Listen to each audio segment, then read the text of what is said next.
गुल खिले हुनर के और दूर तलक महक बिखरे, धूप खिले ऐसी कि रूह तक चमक बिखरे। नमस्कार, रंग तरंग में आप सभी का स्वागत है। मैं हूँ रजनी सेन। वैसे मुझे लगता है गर्मियों के मौसम को सर्दियों के मौसम से शिकायत होती होगी। सर्दियों के पास गुनगुनी धूप है, लजीज जायके हैं और उत्सवों के रंग हैं। लेकिन फिर देखें तो गर्मियों के पास भी अपनी विरासत है। इसके पास आम के बाग हैं, इसके पास पेड़ों से लटकते अमलतास के झूमर हैं और मटके के ठंडे पानी की मिठास है। दरअसल हर मौसम की अपनी खूबी है, अपनी विशेषता है और मन मलंग को हर मौसम में खुश रहने की आदत होनी चाहिए। जैसे हमारी आदत है आपको साहित्य, संस्कृति और कला की दुनिया से जोड़ने की। तो आइए इस आदत को आज भी बरकरार रखते हैं और आगाज करते हैं रंग तरंग की एक नई कला परिक्रमा का।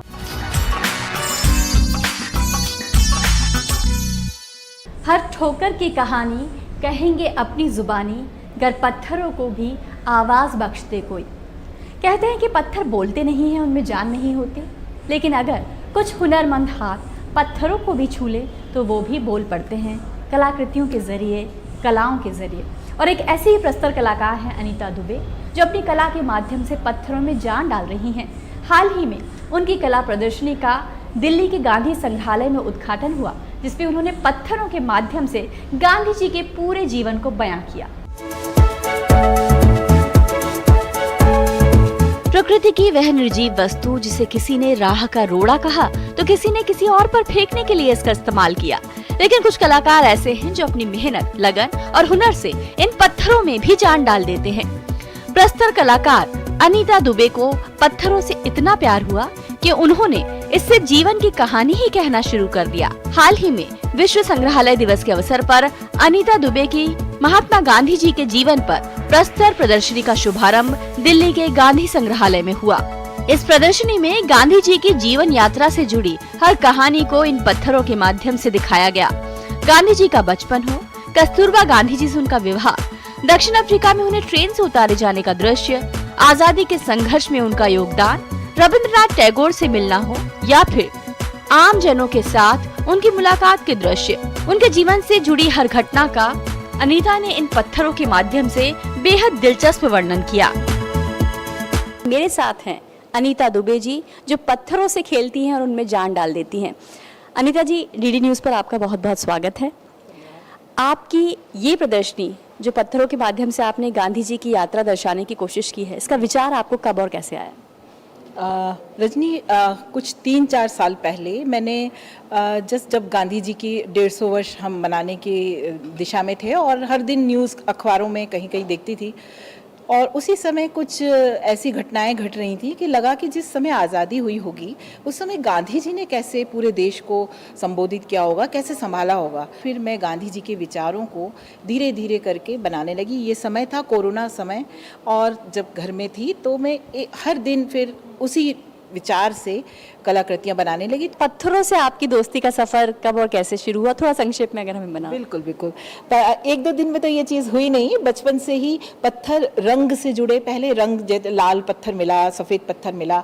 तो मेरा घर क्योंकि भोपाल में था और मदर मेरी होशंगाबाद नर्मदा के स्नान के लिए जाया करती थी, और हम जब उनके साथ जाते थे तो वो कुछ बड़े पत्थर लाती थी और मैं छोटे पत्थर बीनती थी। तो छोटे पत्थरों में लाल रंग बहुत प्रभावित करता था, सफ़ेद रंग।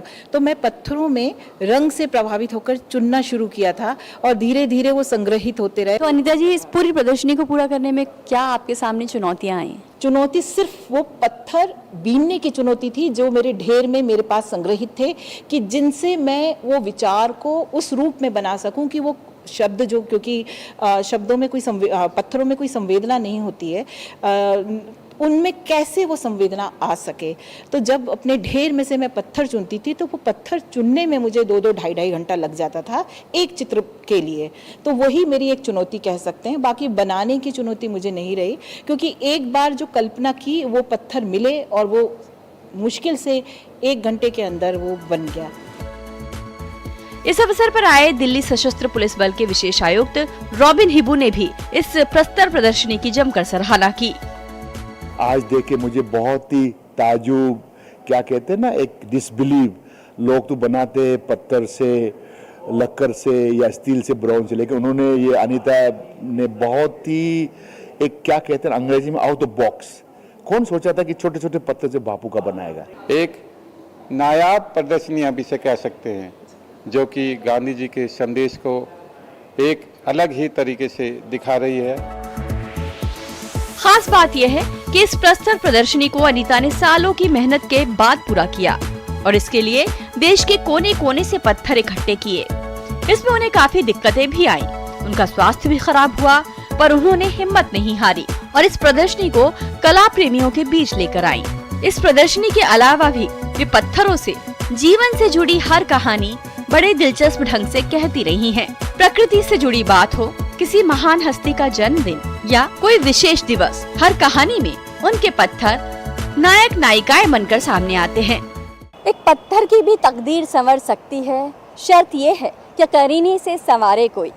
अनीता दुबे ने बेजान से दिखने वाले पत्थरों में अपनी कला के माध्यम से जान डाल दी है। उनके जरिए वे गांधी जी की कहानी हम तक पहुंचा रही हैं, साथ ही ये साबित कर रही हैं कि गांधी जी की सीख अब भी हमारे दिलों में जिंदा है। उनकी ये कलाकृतियाँ पूरी तरह से पर्यावरण के अनुकूल भी हैं और इन्हें बनाने में केवल प्रकृति में मौजूद चीजों का ही इस्तेमाल किया गया है। एक कलाकार के हाथों से गुजरकर पत्थर भी बोल उठते हैं, लेकिन अनीता दुबे ने इन पत्थरों के माध्यम से महात्मा गांधी जैसे अहिंसा के पुजारियों की कहानी आम जन तक पहुंचाकर अपनी कला को एक नए म्यार पर पहुंचा दिया है। साथ ही ये भी साबित किया है कि कला को किसी भी सीमा में बांधा नहीं जा सकता।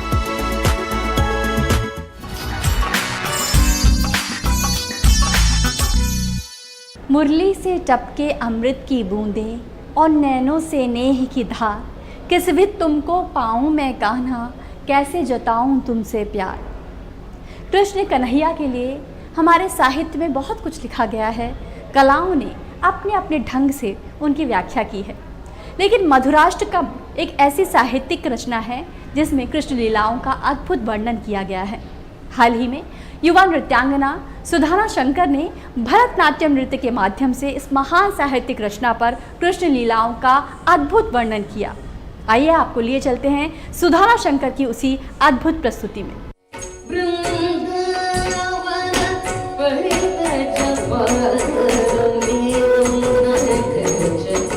भरतनाट्यम सदियों से भारतीय संस्कृति की कहानियां हम तक पहुंचाने वाली नृत्य विधा। भारतीय पौराणिक जगत और धर्म और साहित्य में छिपे रहस्यों को उजागर करती भरतनाट्यम प्रस्तुतियां हमेशा ही विशेष आकर्षण का केंद्र रही हैं।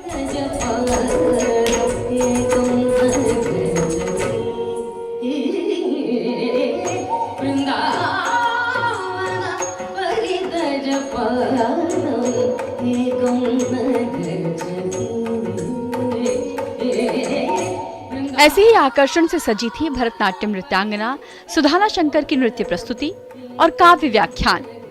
मधुराष्टकम पर सुधाना ने भगवान कृष्ण की लीलाओं का सुंदर वर्णन किया। नृत्य के साथ साथ सुधाना ने भारत के सांस्कृतिक नायक श्री कृष्ण के चरित्र का जो बखान किया, उससे हर सुनने वाला मानो वृंदावन की गलियों में जा पहुंचा।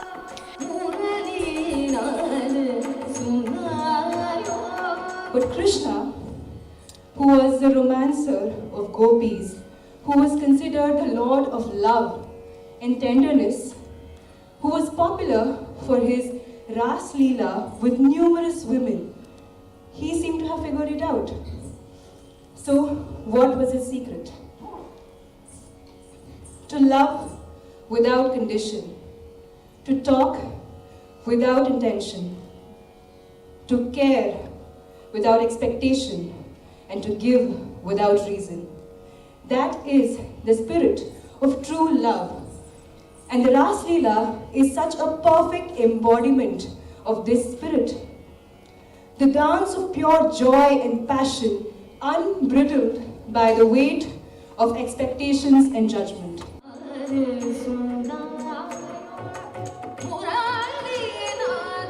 वैसे तो धार्मिक ग्रंथों में श्री कृष्ण की ढेर सारी स्तुतियां मिलती हैं, पर इन सब के बीच मधुराष्टकम की बात एकदम निराली है। इस छोटी सी स्तुति में मुरली मनोहर की सुंदर छवियां उभरती हैं।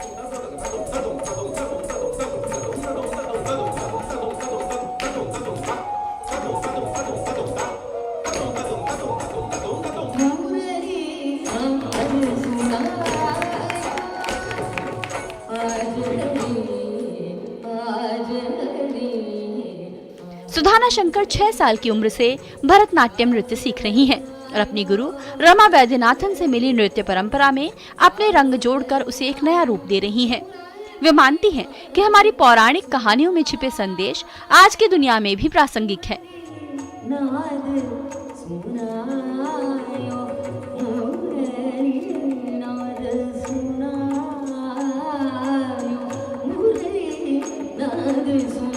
हमारे पौराणिक महाकाव्यों और ग्रंथों में वर्णित पात्रों से आधुनिक दुनिया के लोग भी काफी कुछ सीख सकते हैं। इस नृत्य का निर्देशन सुधाना की गुरु रमा वैद्यनाथन ने किया था।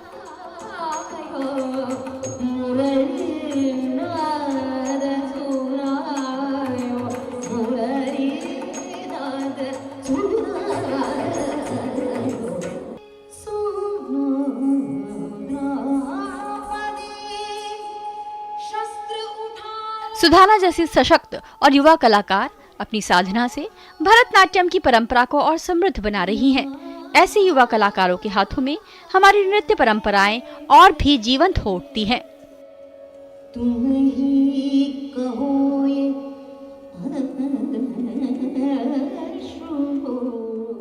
रंग तरंग डीडी न्यूज़। किसको क्या समझाएंगे।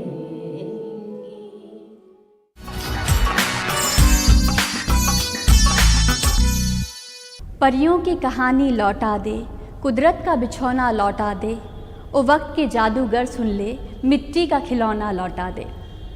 बचपन जो आज प्रकृति से दूर हो रहा है, तकनीक के समंदर में खोता जा रहा है, लेकिन अस्मिता थिएटर इन बच्चों के लिए कुछ नया लेकर आया है। अपनी पॉटरी वर्कशॉप और थिएटर वर्कशॉप के ज़रिए ये बच्चों को उनका बचपन लौटाने की कोशिश कर रहा है। यहाँ पर बच्चे न केवल गर्मी की छुट्टियों में कुछ नया सीखने की कोशिश कर रहे हैं, बल्कि उनके भीतर छिपा हुनर भी सभी के सामने आ रहा है। ख़ास बात यह है कि बच्चे इस पे आपस में मिलकर कुछ ऐसी कलाकृतियाँ बना रहे हैं जो केवल और केवल उनके मन में छिपी हुई थी। आइए दिखाते हैं आपको बच्चों के लिए एक बहुत ही प्यारी सी वर्कशॉप।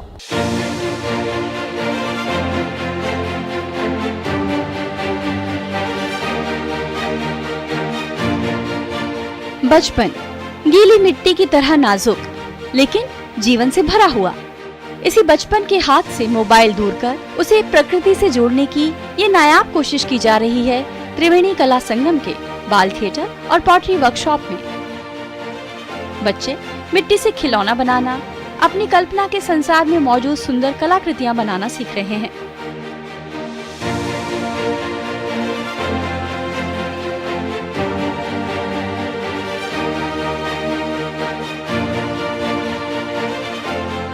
कहते हैं कि मिट्टी में तनाव को दूर करने का गुण होता है और आजकल बच्चे ही नहीं बड़े भी तनाव को दूर करने के लिए क्ले थेरेपी आजमाते हैं।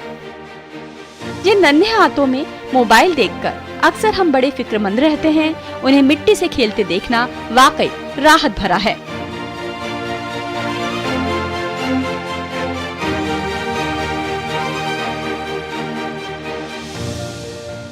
बर्ड बनाई है मैंने एंड गणेश जी बनाया। मेरा पापा का बर्थडे है, उसके लिए गिफ्ट बनाया। यहाँ पे यूनिकॉर्न है और वो सन में है। वो अच्छा सन बाहर है, बहुत अच्छा क्योंकि बहुत ठंडा है। मैं सीनरी बना रही हूँ माउंटेन्स और सन के साथ। अच्छा, मिट्टी के साथ जब बच्चे खेलते हैं तो आपकी क्या प्रतिक्रिया होती है? गुरु के रूप में आपको कैसा लगता है? देखिए, मिट्टी जो है सो कहते हैं कि हम पंच तत्वों से बने हुए हैं, मिट्टी उसमें से एक है। तो हम जब जिस चीज़ से हम खुद बने हुए हैं वो हमें अपनी तरफ खींचती है। तो बच्चे चाहे कितने भी मोबाइल से खेल लें, जब मिट्टी उनके सामने दिखती है ना तो फिर वो रुकते नहीं हैं, फिर वो उसमें मिल जाना चाहते हैं, उससे कुछ क्रिएट कर देना चाहते हैं। तो बच्चे बहुत एक्साइटेड हैं, बस उनको एटमॉस्फेयर चाहिए, एक माहौल चाहिए, वो नहीं जाएंगे गैजेट्स के पीछे। इस बाल कार्यशाला में बच्चे अभिनय के गुर भी सीख रहे हैं। खेल खेल में एक दूसरे के दोस्त बनकर रंगमंच की बारीकियां जान रहे हैं। कभी पेड़, कभी बंदर, कभी फूल तो कभी तितली। बच्चे अभिनय के माध्यम से प्रकृति से जुड़ने की कोशिश कर रहे हैं।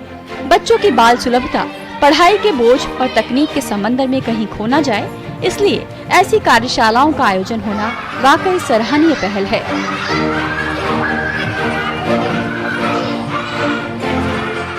आजकल ना बच्चों के लिए मोबाइल लेना बहुत ज़्यादा ही इम्पोर्टेंट हो गया है, उसके बिना वो रह ही नहीं सकते हैं। स्पेशली जब से कोरोना आया था उसके बाद तो बच्चे फ़ोन के बिना रह नहीं पाते, और यहाँ उनके हाथ में फ़ोन ही नहीं होता। सेकंड डे है बच्चों का और बहुत एक्टिव बच्चे हैं, और अभी इनके साथ में काम करने में बड़ा मज़ा आ रहा है। जहाँ बच्चे खेल खेल में कुछ नया तो सीख ही रहे हैं, साथ ही उनके अंदर का कलाकार भी बाहर आ रहा है।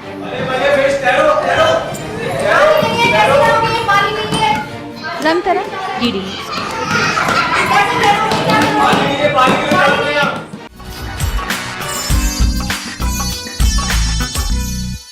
कहते हैं हर शहर की उम्र होती है, एक शहर का बचपन होता है, वो शहर जवान होता है और बूढ़ा भी होता है। अमृतसर भी एक ऐसा ही शहर है जो अपनी आँकी बाकी गलियों में जिंदगी की कई दिलचस्प कहानी समेटे हुआ है। हाल ही में अस्मिता थिएटर ग्रुप की ओर से ग्रीष्मकालीन थिएटर महोत्सव में अमृतसर आ गया इस नाटक का मंचन हुआ, जिसे दर्शकों की खूब सराहना मिली। आइए आपको दिखाते हैं इसी नाटक की कुछ झलकियां। अबे पठान, नीचे उतर साले, पठान बनाने वाले की बाबू। रंगमंच बहुत से लोगों से एक साथ संवाद करने का माध्यम है। रंगमंच हर आदमी के सुख दुख, उतार चढ़ाव, धूप छांव आदि स्थितियों में जीने का एक जरिया व जागरूकता देता है। हम बोलते हैं, तुम अपने आप को अपनी औकात में रखो, नहीं तो तुमको फाड़ देगा, चीर देगा। बस। रंगमंच इंसान को हर वो किरदार अदा करने की गुंजाइश देता है जिनसे वो सिर्फ ख्यालों के जरिए ही जुड़ाव रखता है। रंगमंच हमारी सोच को एक नया आकार देता है। दिल्ली के त्रिवेणी कला संगम में अस्मिता थिएटर का ग्रीष्म नाट्य महोत्सव में एक शानदार नाटक को प्रस्तुत किया गया। ये नाटक सुप्रसिद्ध साहित्यकार भीष्म साहनी की कहानी अमृतसर आ गया पर आधारित था।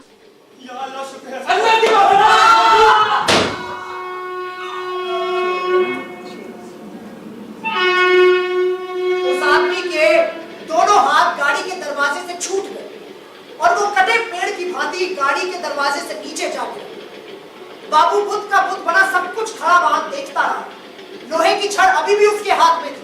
मुझे लगा कि जैसे वो लोहे की छड़ को फेंक देना चाहता है, लेकिन ना जाने क्यों वो फेंक नहीं पा रहा। भीष्म साहनी की सबसे बड़ी विशेषता ये है कि उन्होंने जिस जीवन को जिया, जिन संघर्षों को झेला, उसका यथावत चित्र अपनी रचनाओं में अंकित किया, और अमृतसर आ गया भी इसकी एक बड़ी मिसाल है। जिस तरह से तुम देख रहे हो ना, उससे तो यही लगता है कि तुम्हारा भी मन ललचाने लगा मछलियां खाने के लिए। अरे अपने मन को इतना नहीं रोकते, और एक आध मछली खा लेने से तुम्हारा कौन सा नुकसान हो जाएगा। मेरा तो हाजमा खराब नहीं चाचा जी, आप तो जानते हैं मैं अब तक मैं सारी मछलियां चट कर गया होता। अमृतसर आ गया नाटक की कहानियां विभाजन का दर्द, परिवार, समाज में इंसानियत और प्रेम का मिश्रण है।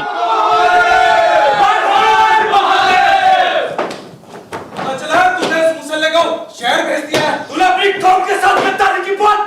सुनो, देखो वो मेरी फैक्ट्री में पिछले 15 सालों से काम कर रहा था। मेरे पैर पड़कर गिड़गिड़ाने लगा तो मैं क्या करता? तूने उस मुसल्ले को जाने दिया? खड़ा हो, तू हिंदू नहीं है। जीवन के संघर्षों को कई रंगों के साथ दर्शाता ये नाटक दर्शकों की आंखें नम कर गया, और साथ ही नाटक के किरदारों ने इस कहानी को जीवंत कर दिया।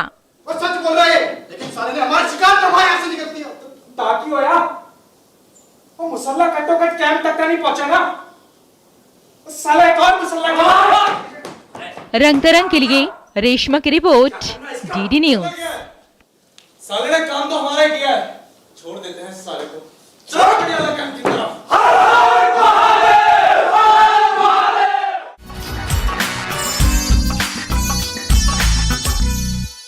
मैं रूह हूँ हिंदुस्तान की, एक तस्वीर बेनज़ीर हूँ, मैं कश्मीर हूँ, मैं कश्मीर हूँ। अमृतसर के बाद अब आपको लिए चलते हैं कश्मीर की वादियों में।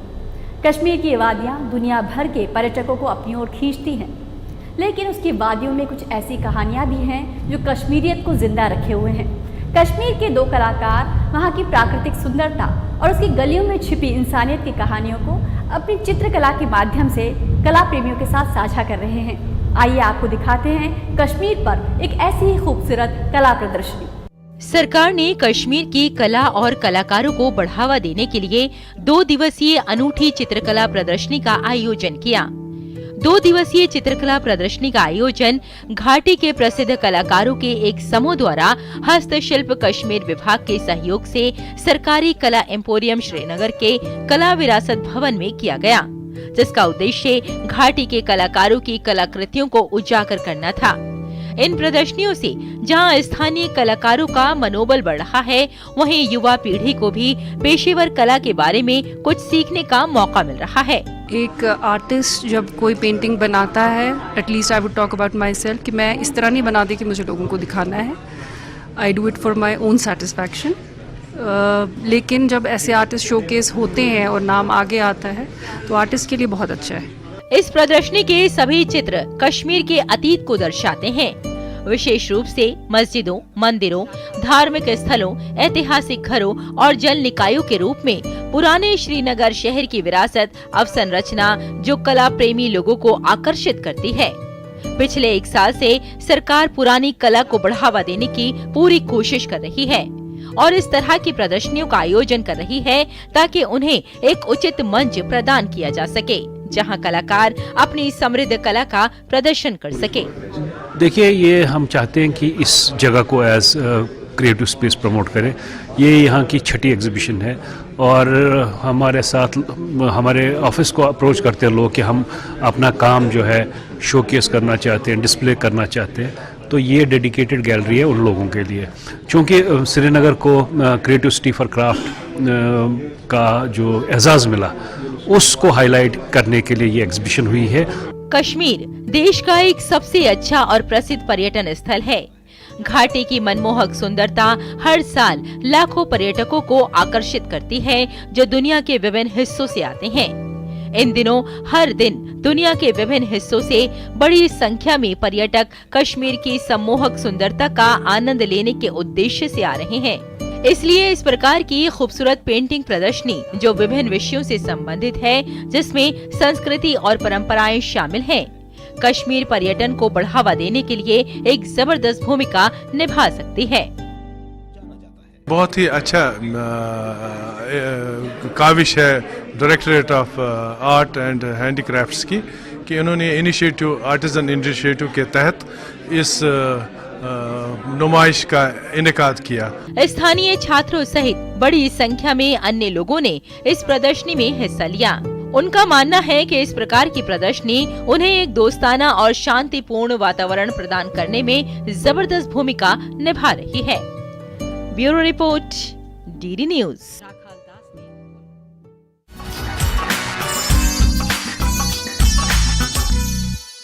उनकी सोच अलग होती है, उनके ख्वाब सफ़र होते हैं, कुछ परिंदों के हुनर वाले पर होते हैं। हुनर की दुनिया हमें एक ऐसे संसार में लेकर जाती है जहां हमारी खुद से मुलाकात होती है।